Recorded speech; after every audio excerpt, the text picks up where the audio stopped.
What if an empire that controlled half of Europe, possessed enough nuclear weapons to destroy civilization 20 times over, employed millions of soldiers, and seemed permanent enough that American foreign policy was built around containing it, forever simply ceased to exist in 48 hours? December 25, 1991, 7:38 p.m. Moscow time.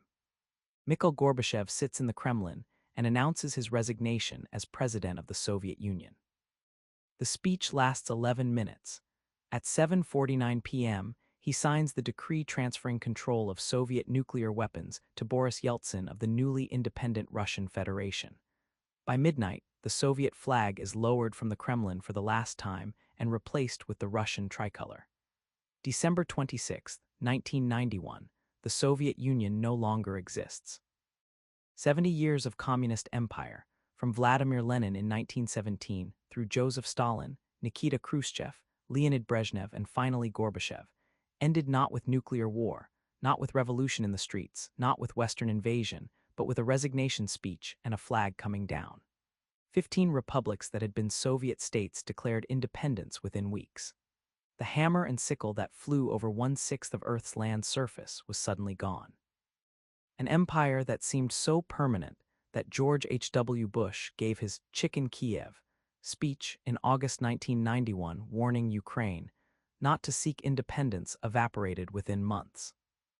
This is the story of how the Soviet collapse looked sudden, but was actually 70 years of systemic rot finally breaking through the surface. Why empires always collapse faster than anyone expects once the mechanisms fail. What specific breaking points destroyed Soviet power in 48 hours. And why the United States is following the exact same pattern right now in 2025. The lesson is clear. Empire collapse always looks sudden, but it's never sudden. It's decades of extraction, overextension, and declining productivity hidden by propaganda until the day it can't be hidden anymore. Let's start with why the Soviet collapse seemed so sudden when it actually wasn't sudden at all. In 1985, the Soviet Union looked permanent. It controlled Eastern Europe through the Warsaw Pact, Poland, East Germany, Czechoslovakia, Hungary, Romania, Bulgaria, all satellite states occupied by Soviet troops. It had the world's largest military with over 5 million active-duty personnel.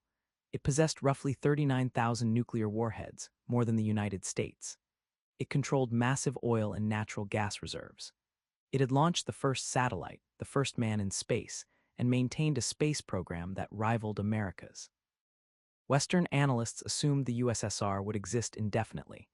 The debate was containment strategy, not collapse timeline. Even in 1990, after the Berlin Wall fell in November 1989, most experts thought the Soviet Union would survive in diminished form. The idea that it would completely cease to exist within 24 months seemed absurd. But underneath the appearance of stability, every mechanism that held the empire together was failing simultaneously. The economy had been stagnant since the 1970s. Official Soviet GDP growth showed 2 to 3% annually, but Western economists later calculated actual growth was near zero or negative by 1985. Agricultural production was so inadequate that the USSR imported grain from the United States and Canada, a humiliating admission for a nation claiming communist superiority.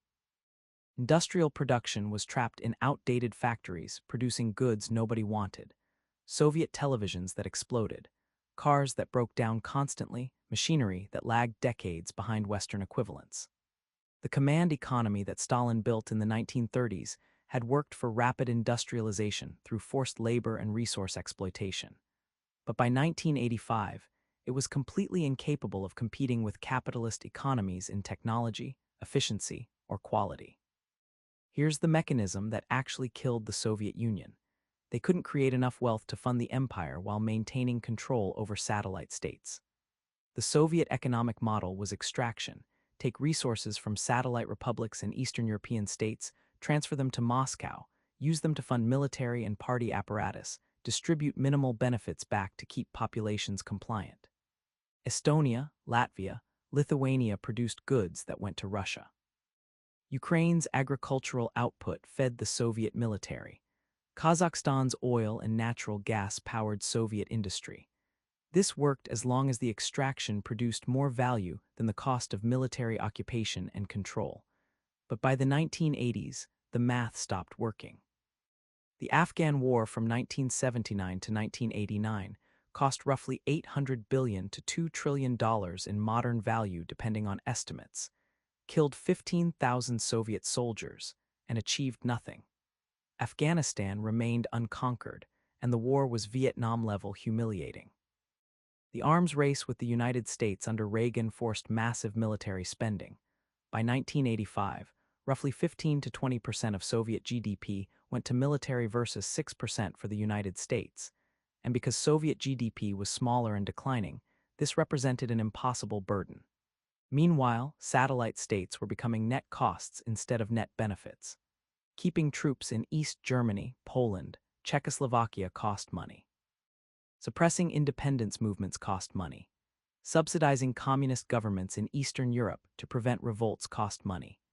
The empire was costing more to maintain than it extracted, which meant either increase extraction or reduce control. The Soviets tried both and failed at both. Gorbachev's reforms, glasnost and perestroika, starting 1985, were desperate attempts to make the system extractable again by introducing market elements and reducing military spending. But once you admit the system is failing, you can't control the collapse. Glasnost, openness, meant people could finally say publicly what they'd known privately for decades. The system didn't work, the party was corrupt, the empire was built on lies, and everyone was poorer than they should be. Once that admission entered public discourse, legitimacy evaporated. Perestroika, restructuring, meant introducing market reforms into a command economy, which is like introducing a little bit of capitalism into communism and expecting communism to survive. You can't have partial markets. Either state controls production or markets do, and once you admit markets work better, why keep the state control? The reforms destroyed what little efficiency the command economy had while not creating functional markets, resulting in worse shortages, more corruption, and collapsing production. By 1989, store shelves in Moscow were empty. By 1990, inflation hit triple digits. By 1991, the Soviet government couldn't pay salaries or pensions. The empire was literally running out of money, not metaphorically struggling economically, but actually unable to pay for basic government functions. The satellite states recognized this weakness and moved for independence immediately. Poland elected solidarity government in June 1989. Hungary opened its border with Austria in September 1989, allowing East Germans to escape. The Berlin Wall fell November 9, 1989, when border guards simply gave up because nobody was getting paid enough to shoot people trying to leave. By 1990, every Warsaw Pact nation had declared independence or installed non-communist governments. The Soviet leadership faced a choice: invade and occupy these countries by force like they did in Hungary in 1956 and Czechoslovakia in 1968, or let them go. They couldn't invade because the military was demoralized after Afghanistan, the treasury was empty, and using force would destroy any remaining legitimacy and trigger Western intervention. So they let Eastern Europe go, which meant the empire lost the territories that had provided resources, strategic depth, and buffer against NATO. Then the Soviet republics themselves started declaring independence. Lithuania in March 1990, Georgia in April 1991, Estonia and Latvia in August 1991. The August 19th coup attempt by communist hardliners trying to stop the collapse lasted 3 days before collapsing itself, because military units refused to attack Moscow protesters, and nobody believed the USSR was savable anymore. After the coup failed, independence declarations accelerated. Ukraine voted 90% for independence in December 1991, which was the death blow because Ukraine held much of Soviet agricultural production, industrial capacity, and nuclear weapons. This is when the 48-hour collapse happened. December 25th, Gorbachev recognized reality. The Soviet Union no longer existed in any meaningful way. 15 republics had declared independence. The military was fragmenting into national units. The treasury was empty. The party had no authority, and he was president of a country that didn't exist anymore. His resignation speech lasted 11 minutes because what else was there to say? The empire was gone. By midnight, the Soviet flag came down, and 70 years of communist empire ended. But this wasn't a 48-hour collapse. It was 70 years of extraction, military overextension, economic stagnation, and systemic rot that finally broke through the propaganda in 48 hours. The Soviet Union didn't fall suddenly. It had been falling since the 1970s when economic growth stopped, since the 1980s when the military couldn't win in Afghanistan, since 1985 when Gorbachev admitted reforms were necessary. The final 48 hours were just when everyone admitted publicly what had been true privately for years. The empire was dead. This is the empire pattern that repeats across history and matters desperately for understanding where America is now. Rome didn't fall in 476 AD. It had been collapsing since the 3rd century crisis 200 years earlier, when currency debasement, military defeats, and economic contraction destroyed imperial capacity. The fall of Rome looked sudden because historians use 476 as the date, but Romans had been living in declining empire for centuries. The British Empire didn't fall in 1947, when India got independence.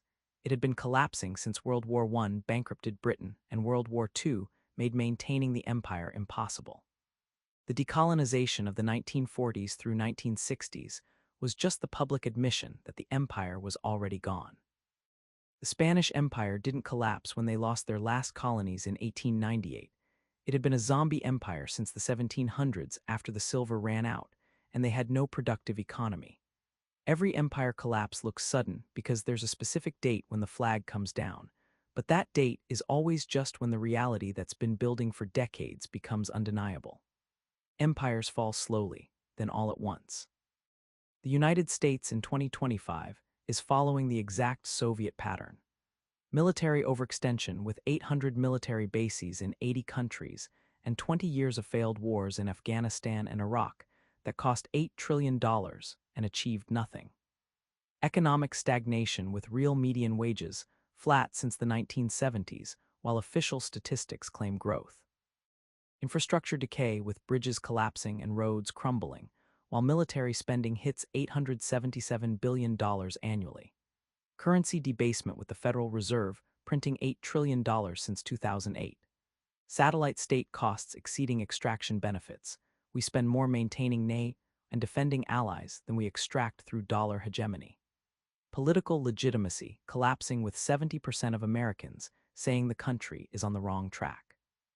The same pattern, extraction economy that can't create wealth, military spending that exceeds economic capacity, currency manipulation to hide declining productivity, and propaganda insisting everything is fine until the day it obviously isn't. The Soviet Union lasted 70 years. The USSR in 1985 looked permanent, powerful, and eternal. 6 years later, it ceased to exist in 48 hours. The American empire is showing every warning sign the Soviet Empire showed in 1985. An empire collapse is always slower than you think, until it's faster than anyone imagined possible. This is the empire economy, where we decode the patterns that show empire collapse always looks sudden, but never is. The Soviet Union didn't fall in 48 hours. It died over 70 years of extraction that exceeded creation, military overextension that exceeded capacity, and economic stagnation hidden by propaganda, until hiding it became impossible. December 25 through 26, 1991, was just when the corpse finally stopped moving.